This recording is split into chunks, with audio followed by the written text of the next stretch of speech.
Good morrow, everybody. This is Frank Morano.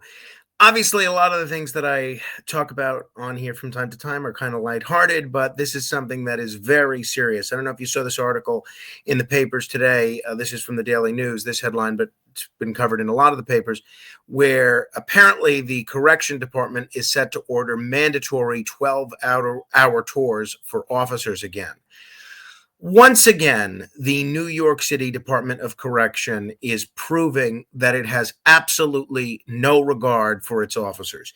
Instead of addressing the real staffing crisis caused by years of mismanagement, low morale, and dangerous working conditions, the leadership of the Department of Correction has decided to force officers into grueling 12-hour shifts. This isn't a solution. This is a ticking time bomb. Let's be clear. This is the same failed policy they tried in 2021 and 2022 when hundreds of officers were sick, exhausted, and quitting in droves. It didn't work then, and it won't work now. Why?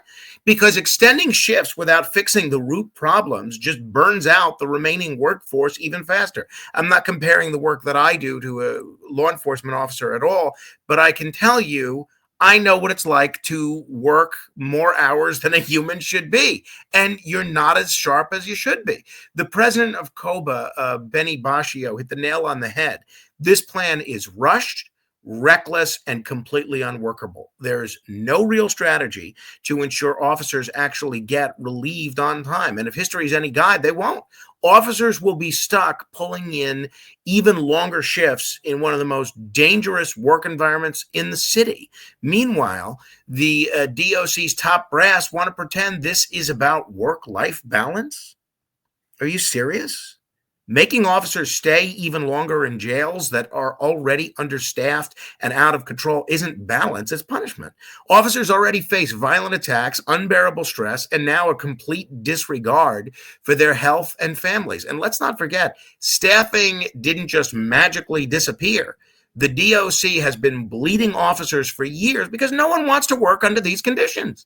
Instead of fixing recruitment and retention, they're squeezing the last bit of life out of the people who are left. This isn't just bad policy, it's dangerous. For officers, for inmates, for the entire system. If Mayor Adams and the leadership of the Department of Correction don't want another wave of resignations, they need to scrap this plan immediately and come up with real solutions. Otherwise, they'll have no one left to force into these 12-hour shifts.